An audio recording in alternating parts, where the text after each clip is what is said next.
The NBA Finals move to Cleveland, and First Take is on the road. My name is Ahmad Crump, hype man for your Cleveland Cavaliers. And we're counting down Game 3 between the Warriors and our hometown Cavaliers. But right now, introducing your First Take All-Stars. From UCLA, make some noise for Kerry Champion.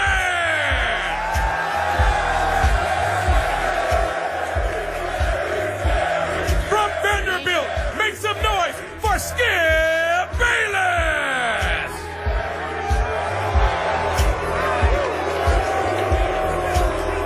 And from Winston-Salem State, give it up for Stephen A. Smith.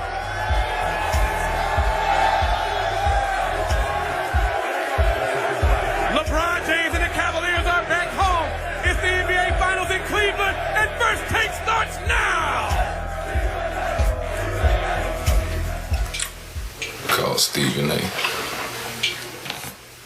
Hey, me and my dad about to watch your show, man.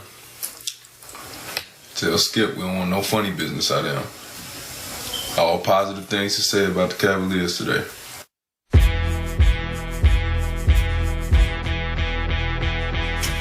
You say you made it, I can gauge if you did it. You doing something right when Stephen A is your critic. And Skip Bayless going crazy as his opposition. They pulling up your statistics, now they got the world's attention. They just want to see, can your name be carried as a champion? Hey, Kerry Champion, I know a bad game gon' give me a bad name on the show for a day, but I love this game. See, I don't fear that, I play with my heart. You can find me where the cheers at, pointing to the 300s where the beers at, where I used to sit with the United Center with a Bears hat. I don't fear that. Let's talk sports, it's that everyday barbershop conversation. They just break the ice with the statements. They talking numbers and character. We don't care about no carrot diamond or haircut unless it's your high top. Catch me with 3 stripes laced on my feet, right? Shooting corner threes and catching lobs. Jumped out from seat height. I'm going for the win. Yeah, it's only for the win. Don't worry about my craft if you bleach your skin. This is First Take for breakdowns of any play, any player, any team, anytime, any day. This is First Take, breakdowns of any play, any player, any team, anytime, any day.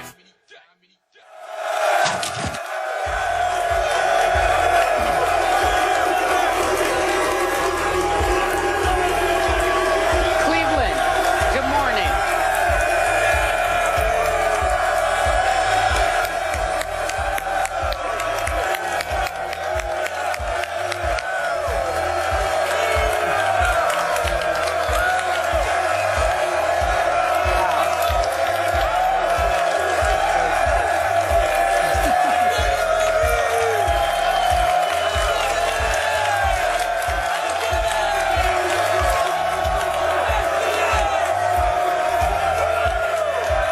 Congratulations, everyone. You guys deserve it. You guys should be celebrating. You deserve it. You deserve it. That's right.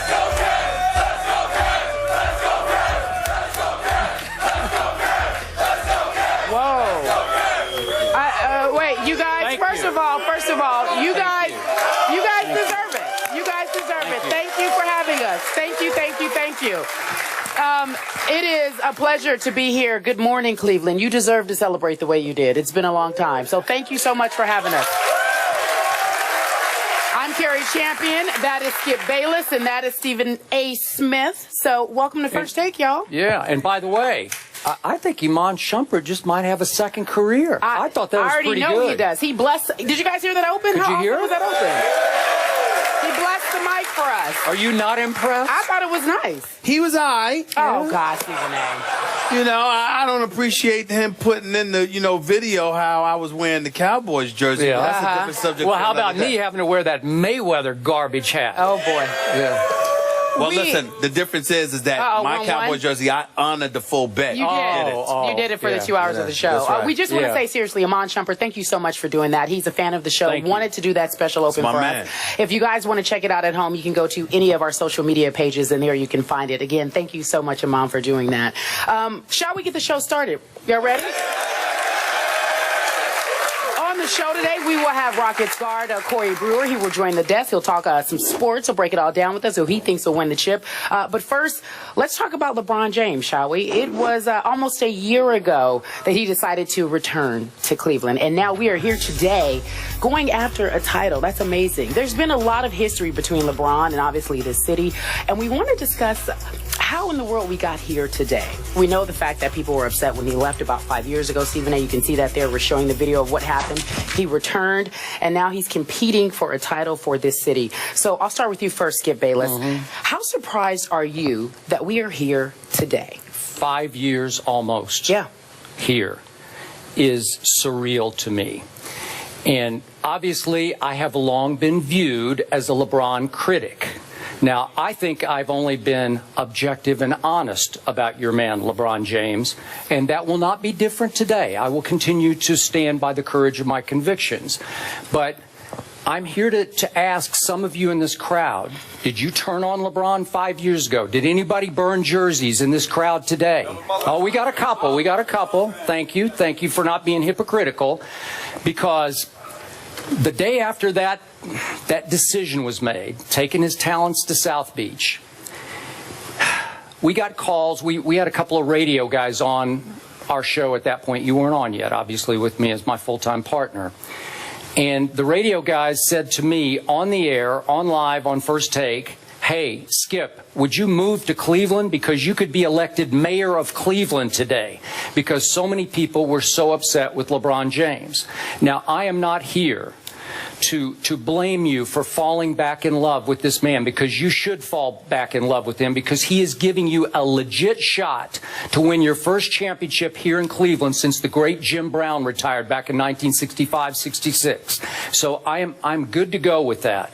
But when I look at the scope of this, when I look at what LeBron has brought back to you in the wake of what your owner did to him that night and the following day, it is just incomprehensible to me. And I'm just going to hit a couple of the lowlights. Remember, out of anger, your owner, Dan Gilbert, posted on your team's website that night a letter, sort of an open letter to you fans, calling LeBron James our former hero. He deserted us. He betrayed us. Again, this was written out of anger of the moment. Maybe it's a don't hit sin moment from Coach Edwards. Yes, that he was Herman. Dan Gilbert said, he called him a narcissistic, self-promotional buildup that he put on our network, on ESPN. And then in an interview the next day, he accused LeBron of quitting in that series against Boston, not only in Game 5, but he said in Games 2, 4, and 6, LeBron quit. He also accused him of quitting in the previous year's series against Orlando, the 09 series, after he hit the shot heard around the world that won Game 2 here, as you guys remember. And he said it was a performance unlike we've ever seen from any superstar in the history of sports. Now, that was Dan Gilbert about 5 years ago. And we have come full circle to this. And my only problem with LeBron, I did not blame him for leaving, because at that point in his development, his maturation, he felt like he needed to join forces with Dwayne Wade and obviously Chris Bosh, but mostly Dwayne, who taught LeBron how to win. I thought LeBron grew up under D. Wade. And he's brought all that back to you now, because the job he's doing with what's left of his basketball team is highly impressive to me. And I've complimented him repeatedly on his maturation to this point, his leadership that he's bringing to this basketball team. We'll talk about this later. He is coaching this basketball team. He is the unofficial head coach. But what the problem I had that night of the decision was that LeBron had so much animosity toward Dan Gilbert that he let it influence his presentation that night. He showed no remorse. He showed no gratitude to you folks who have stood behind him through thick and thin from day one here in Cleveland. And I thought if LeBron had only said, hey, I need to do this for me personally, but I love all y'all and I appreciate all that you've given to me, it would have been so much different then. But he didn't. He burned the bridge just the way Dan Gilbert burned the other side of a bridge that I can't really believe has been rebuilt to this moment. And I appreciate it, and I'm from my heart, I am genuinely happy for you that you have him back and you have a legitimate shot, even as we speak right now, to win this NBA Finals, even with the team you have left. Your thoughts? Well, first of all, out of fairness and respect to LeBron James, we have to tell the complete story, because the reality is that LeBron James never viewed himself as leaving the fans of Cleveland. He never had a problem with the city of Cleveland. He never had a problem with the fan base for the Cleveland Cavaliers. How could he? He left. He left because Dan Gilbert and the Cleveland Cavaliers organization didn't do a good enough job of literally insulating him from some of the nonsense that was transpiring within the confines of the organization.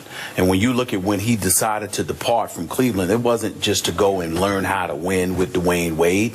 It was the mindset, the mentality. All right, what is this Cavaliers organization all about?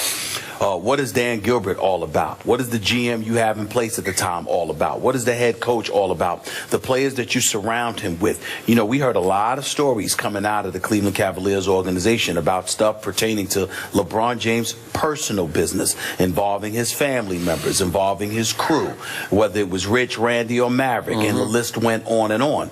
And so when you've got all of that stuff going on, let that be a lesson to us all. Okay, that you're saying that Dan Gilbert didn't treat them right? No. I'm not accusing him of that. I'm saying that the stuff that was going on in the organization, when you have a resident superstar, a franchise caliber player who is homegrown, you have to protect him from that nonsense. You have to put everybody on notice that anything that perturbs him is going to perturb you, and heads are going to roll if you mess with this man.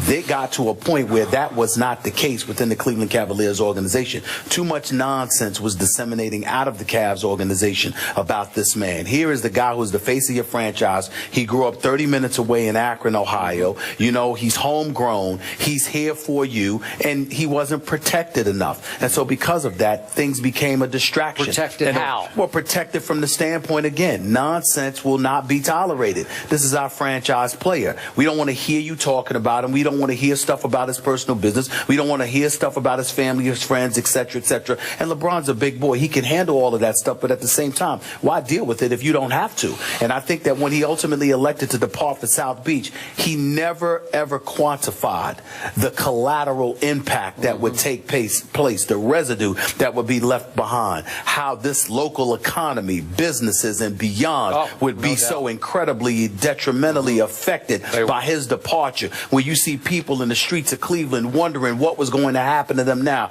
when you saw this whole northeast area of Ohio wondering, where do we go from here? Where you see people losing jobs, where you see businesses going out of business. The list went on and on. And when you are a guy as sensitive, and LeBron James is far from perfect, but I think it's safe to say that he really, really loves this city, and he loves the people here in this area. They mean a lot to him. And I don't think he ever quantified the collateral impact that his departure would have. But once you decide to leave, you're stuck with your decision. You decided to go. You signed on with Miami. You were going to commit there for 4 years to take your talents to South Beach, and what's done is done. And then you go to Miami, and then all of a sudden it's Pat Riley's town. And even though Pat Riley is the winner within, and he's got the rings and the pedigree and all of that stuff, you know, the fact is that if you're LeBron James, even though you're a star, you may have been treated relatively differently than a lot of other people, which is predictable. At the same time, were you ever treated like the star you thought you deserved to be treated like, in terms of perks and things of that nature? Some would argue that didn't transpire. In Miami. And then in Miami. Yes, and then all of a sudden, you realize how much you missed home. So coming home, what does that require? Do you really, really think for 1 second LeBron James is a forgiving soul? Do you think he's forgotten what Dan Gilbert said and what he wrote? Better not have. Hell no. He didn't forget. Okay, he remembers. He remembers. But LeBron's return has never been about Dan Gilbert. It has been about these fans in this room. It's been about the fans in this city. It's been about this area. That's why he's back. Dan Gilbert is just a necessary evil to facilitate it transpiring. But by no means do you see LeBron James remotely concerned about Dan Gilbert. He's not back because of Dan Gilbert. Dan Gilbert just happens to own the team in the area. So my bottom line is, it appears to me LeBron James is merely, bless you, coexisting with this owner now. Well, I think that's a kind word. To be quite honest with you. I mean, I'll say it. I mean, he won't, because that ain't LeBron's style. But I'm here to tell you, coexisting is a kind word. Dan Gilbert knows. Dan Gilbert's the luckiest man of 2015. If there was such a category, I mean, it would apply to him. He's the luckiest man of the year. So he returned in spite of Dan Gilbert. Absolutely. Yes. Absolutely. Bottom line. Absolutely. Moving